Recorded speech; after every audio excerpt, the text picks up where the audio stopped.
What's up, everybody? Michael Walsh here. So today I'm going to cover sort of the main card from last Saturday because I've been so obsessed with the main event between Patty and Justin that I've sort of neglected the other fights. So I'm going to cover the ones that I gave predictions for. I'm going to give a bit of a reaction, but more importantly, I'm going to discuss who everyone should fight next. And, starting from the bottom and going up, starting with Umar versus Figueiredo, this was a terrible fight. No one liked it. I don't blame Figueiredo that much. He is incredibly washed. He's been washed for his last 3 fights, this one included. And he's been past his prime for his last, 8 fights. So, the fact that he looked terrible and just had brief moments of offense, what do you expect? Umar, on the other hand, I get that he's playing it safe. I get that it's the easy win. I get that even an old washed Figueiredo is dangerous in moments. It's like an old Yoel Romero is dangerous in moments. I get all that, but if you're vying for a title shot, and if you're vying for anyone to give a shit about your next fight, you need to do a little better than that. So, ordinarily, I wouldn't want him to get the title shot. Ordinarily, I would be fine with either Merab getting the trilogy fight with Jan, or with O'Malley getting it because of his better performance in the co-main event. However, there's a bit of a caveat here because I do want Petr Yan to fight Umar for the sake of his own legacy, because I did a whole video in the past about how if Yan can just beat Umar, it kind of doesn't matter what happens after that. Yan could do that, and as long as he doesn't just immediately go on a massive losing streak, he could just do that and retire, and we would all retcon his resume very favorably. Because if he did that, we would basically do what Lucas Tracy did. We'd be like, look, he seemed the better man against Sterling. We mostly all agree that he should have won the O'Malley fight. And he lost terribly to Merab, but he avenged that loss emphatically. And then the only other guy in the division was Umar, and if he beats him, then there's kind of no question that he's actually the best bantamweight in the world, and he can just kind of ride off into the sunset. That one win would do so much for him. If he stuck around after that, he would need to keep winning, don't get me wrong. If he stuck around after that and lost a trilogy to Merab or lost a rematch to O'Malley, things would be different. But that win alone would do a lot.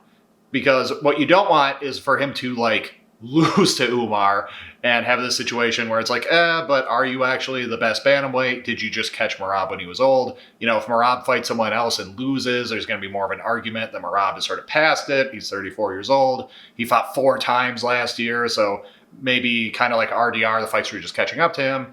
So for all these reasons, I do want to see Petr Yan fight Umar. So even though his last 2 fights were underwhelming, and even though his first title shot was just entirely because of the Sandhagen fight, I still kind of want to see him versus Jan.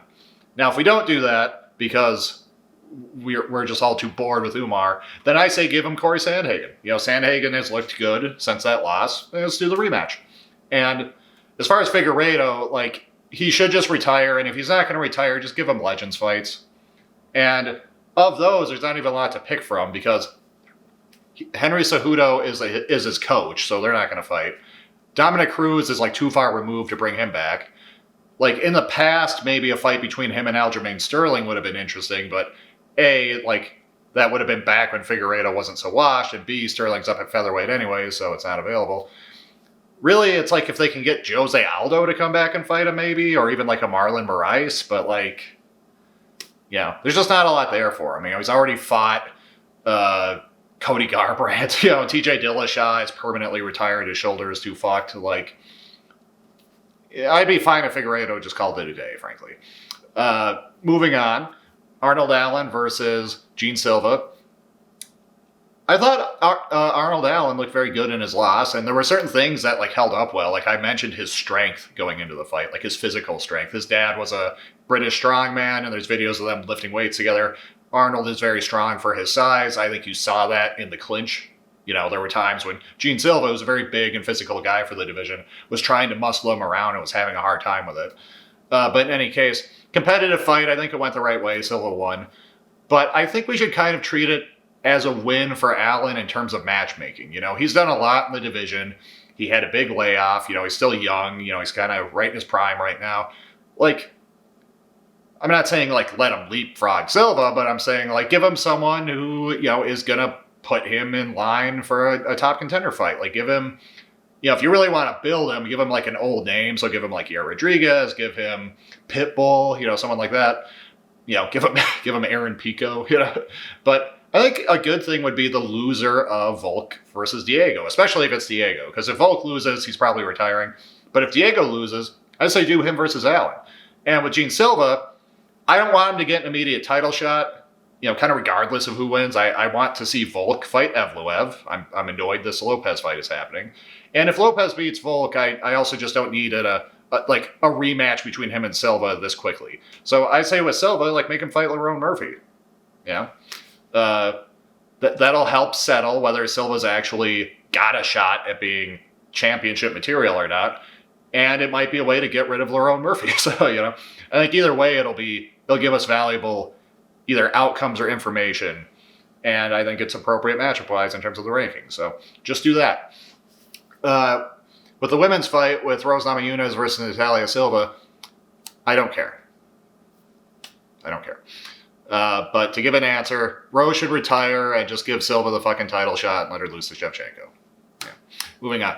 Heavyweight. Derek Lewis has entered his Bob Sapp phase. Okay, that was a Bob Sapp performance. That was, for those of you who don't know, Bob Sapp was this massive heavyweight. He was like this roided up, muscly, 6 foot whatever, 350 pound monster. I think he played football, and he started doing kickboxing. He fought in K1, and then he came over and he fought in Pride. And there was a period of time where he was actually very dangerous. He beat, I want to say Remy Bojamski, but he beat a very elite kickboxer twice in a row in K1. He lost to Crow Cop. Then he came to MMA, like I said, beat the shit out of Nogueira before ultimately getting submitted. But there was a time where he was a force. It was sort of it was just pure physicality. He had no skill, but it was sort of like a Mariusz Pudzianowski thing that way. But after he took enough beatings, he just sort of took dives effectively. I don't know that he was ever actually paid to take dives, but he would just quit in fights. He would just come out, they'd pay him to fight whoever the fuck, including Mariusz Pudzianowski, but they'd pay him to fight whoever, and he would just come out, get his paycheck, the person would start hitting him, and he would just curl up and give up. That was kind of what we saw from Derek Lewis. He did just quit in that fight. It was sad to see. He's never been the guy who took his career that seriously, who always, he always was willing to grit through pain, but he also was sort of a wimp about it at the same time. And I think we finally saw that tip over, that spill over into just pure quitter territory. Now, with Cortez Acosta, I did see some good things. He does have some basic boxing fundamentals. I know he has a boxing background, of course, but you saw it here. He kept his stance. He kept his distance. He just led with the left hand. He never did something stupid, just come in with a big hook, come in with a big overhand, big left, leap into anything. He stayed fairly disciplined, and it was good enough. And it's not, the heavyweight division sucks. I'm going to do a video about that in the next couple of weeks. But at least he's a name. At least he's someone we can give to Tom eventually, should Tom right things by defeating Cyril Gane in the rematch. Because if Tom can do that, he doesn't have many people. He already beat Curtis Blades. Almeida's, A, no one wants to see that fight. B, Almeida already lost to Blades. So, he already beat Volkov. There's just not a lot for him. So it's kind of good that Costa won in that way. I mean, if Lewis had won, that'd be even better, because Lewis versus Tom would be more marketable. But in any case, just keep him around for a title shot. What else are you going to do? Co-main event, Sean O'Malley versus Song Yadong. I think this went the right way. I gave the first round to Sean. And I like it if someone finishes really strong, if the most decisive round of the fight is clearly the third one, and then there's one dicey round earlier on, I like when it goes to the guy who won the third round. Okay? I know that we're not officially scoring it that way. This isn't Pride scoring or anything like that. But if it's going to be iffy like that, if it's going to be a little bit of a coin toss, that's the guy I hope wins the coin toss. So a bit of favoritism in terms of the matchmaking. I talked about that in the prediction video. He should have been fighting Umar, and Song Yadong should have been fighting Figueiredo. But nevertheless, he wins a fight. Song Yadong, he gives everyone a tough fight, but he always loses when he fights the elite guys. It just is what it is. He probably needs to quit Team Alpha Male. The narrative about that camp has always been that it's a good place to get great conditioning, a good place to get good wrestling, a good place to just get lots of sparring in, but a terrible place as far as honing your skills, especially in the striking department.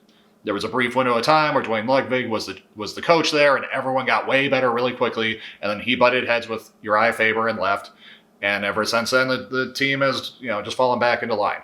So Song Yadong needs to quit training there and go somewhere else, or at least augment it with going somewhere else, get a striking coach. And as far as matchmaking, I don't know. There's nothing good. This is kind of a downer video because there's a lot of divisions at play here where it just doesn't matter. There's just not enough turnover. There's not enough new matchups. There's not enough promising contenders. But as far as Song Yadong goes, I say just feed him to up and comers. Yeah, and just let him be a gatekeeper. Let him either prove that he's gotten better and do sort of like a late career Charles Oliveira at lightweight thing, or let him get beaten by an up-and-comer, and then we can make a contender off that, because he's just treading water at this point. I compared him to Marvin Vettori. I said he's bantamweight's Marvin Vettori, and I stand by that. As far as Sean O'Malley, I don't think we give him the title shot. I say give it to Umar. I know that they probably will just give him the title shot, and I'm not against that because it'll be a fun fight.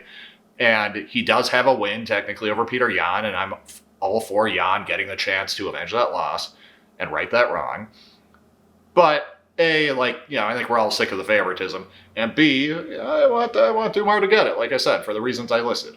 So if I were in charge, he would fight Corey Sandhagen. Okay, I threw him out there as a matchup for Umar. Should Umar not get the title shot? But I think even better, just give Umar the title shot and make Sean fight Corey. I think that's best option. Main event, start with the loser, Paddy Pimblett. I talked about this in a previous video, but this is Paddy's ceiling, okay? He's 31, he's had almost 30 fights, this is his prime. He's not going to get much better than this. He's kind of a finished product, and it's fool's gold for the most part. Not to hate on the guy, I was discussing with someone in the comment section, even if you're just a top 15 lightweight, which is about what he is, you're still a great fighter. Okay? Paddy still deserves respect. To go 7-0 in your first 7 fights in the UFC, even against old men, and even with a dicey win over Gordon, to do that at lightweight is impressive. Full stop, period. And he showed a lot of heart, he showed a lot of durability in that fight, and he still had moments. He still won rounds. I gave him rounds 3 and 5 against Justin. However, that fight was set up for him to win, and he handily got smashed, and he underdelivered on what people like me who are sort of defending him, sort of predicting, not sort of predicting, but predicting him to win. The things that people like me were looking at and praising as his strengths, we were overestimating. So I don't think he can beat anyone in the top 15 who's not old, to be blunt. And if you get rid of the old names on the top 15 list and you just fill it with young guys, you probably can't beat 15 of those people either. So it's I really think you just keep doing what you're doing with him. He'll never win a title. So just keep giving him old guys who have names who he has a chance of beating. I threw out the name already, like Jim Miller. Just have him fight Jim Miller. If a year from now Charles Oliveira is that much more washed, have him fight Charles Oliveira. I don't know.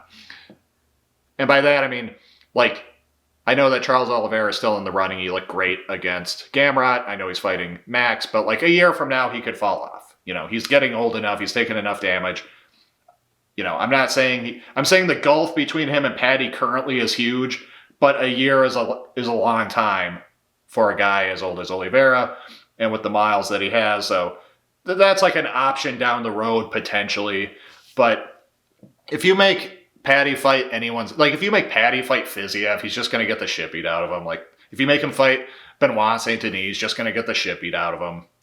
So that would be hilarious for us as fans, but I'm just kind of thinking of this more from the UFC's point of view, where they still want to get something out of this guy who they've been building up. Just give him other old guys. That's the best bet. And with Justin, I want to see what the fans want, which is Like, let's just make him defend his goddamn interim belt against Armin.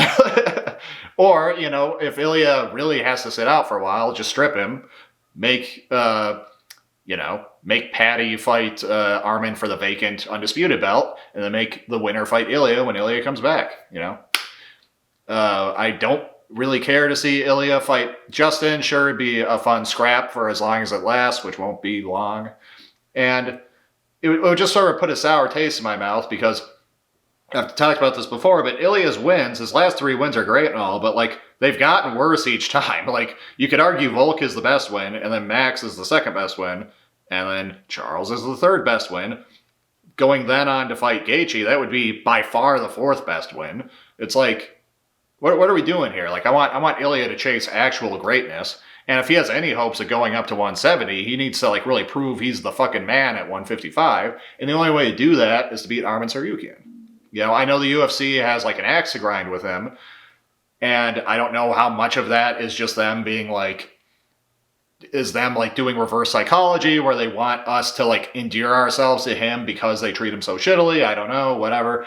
But Armin is exciting. I know that he's fucked up a few times. I know that he's a rich guy, so I think he probably carries himself in a way where the UFC knows they can't leverage him the way they can normal fighters because he just doesn't need the money. And to me, I suspect that's like I think that's a big unspoken factor as to why they have such a hostile relationship with him. But in any case, he just give him the goddamn shot. Like by not giving it to him, you're not only fucking him over, you're hurting everyone else. Like that hurt the interim fight between Patty and Justin. The fact that he just loomed over it. If Justin fights Armin, or not fights Armin, but if he fights Ilya, Armin's just going to loom over it. He's just going to like cast this horrible shadow over everything else. So just give him his fucking shot and just be done with it, and either let him be champ or let him lose. But just like let's resolve this. We just can't have him lurking around forever. And so that's all I got. That's all the matchups I reckon should happen. That's what I thought of those fights. I went 4-2 in my predictions, but predictions don't fucking matter. And I covered the main event extensively, so I'm not going to talk too much about what we saw. But look forward to tomorrow. I got another video coming out about fights that were better than Patty versus Justin. I've got a big video on that. Well, not a big video, but a very dense video as far as the content involved, because I've been, rewatching some classic fights, and there's a lot of great fights out there that I want to introduce the viewing audience to, because I know the turnover for MMA fans is pretty short. I think it's like 2 to 3 years. So I'm not shocked if for some people, Patty versus Justin is the best fight they've ever seen. Ain't nothing wrong with that. But this is while a young sport, it's still been around for a few decades, and there's a lot of great fights out there. And there's a lot of fights that are better than Patty versus Justin. And I would like to bring those up and bring them to people's attention. So stay tuned for that.